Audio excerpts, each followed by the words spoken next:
இந்தியாவின் மிகச்சிறந்த உள்கட்டமைப்பு கொண்ட மாநிலமாக தமிழ்நாடு மீண்டும் தனது திறனை நிரூபித்திருக்கிறது. இருப்பினும் அதிகரித்து வரும் கடன் சுமை மற்றும் சென்னை விமான நிலையத்தின் குறைந்த கொள்ளளவு எதிர்கால முதலீட்டு வளர்ச்சிக்கு சவாலாக அமையக்கூடும் என்று புதிய ஆய்வு அறிக்கை சுட்டிக்காட்டியுள்ளது.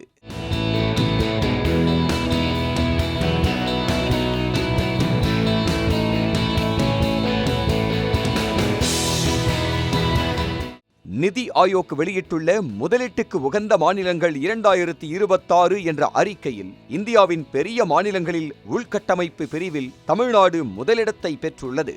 அதே நேரத்தில் முதலீட்டுக்கு உகந்த மாநிலங்களின் ஒட்டுமொத்த தரவரிசையில் 52.3 மதிப்பெண்களுடன் 3வது இடத்தை பிடித்திருக்கிறது. மகாராஷ்டிரா மற்றும் கோவா முறையே முதல் 2 இடங்களை பெற்றுள்ளன. வெளிநாட்டு நேரடி முதலீட்டை அதிகம் ஈர்க்கும் மாநிலங்களின் பட்டியலிலும் தமிழ்நாடு தொடர்ந்து முன்னணியில் உள்ளது. குஜராத், மகாராஷ்டிரா, டெல்லி, கர்நாடகா ஆகிய மாநிலங்களுடன் இணைந்து இந்தியாவிற்கு வரும் பெரும்பாலான அந்நிய முதலீட்டில் முக்கிய பங்கை தமிழ்நாடு வகிப்பதாக அறிக்கை குறிப்பிடுகிறது. இந்த மதிப்பீட்டில் உள்கட்டமைப்பு, தொழில் சூழல், அரசின் கொள்கைகள், நிதிநிலை உள்ளிட்ட 8 முக்கிய அம்சங்கள் ஆய்வு செய்யப்பட்டன. குறிப்பாக துறைமுகங்களின் செயல்திறன், தடையற்ற மின்சார விநியோகம், குறைந்த மின் இழப்பு, ஏற்றுமதி திறன் ஆகிய அம்சங்களில் தமிழ்நாடு மற்ற மாநிலங்களை விட முன்னிலையில் இருப்பதாக தெரிவிக்கப்பட்டுள்ளது.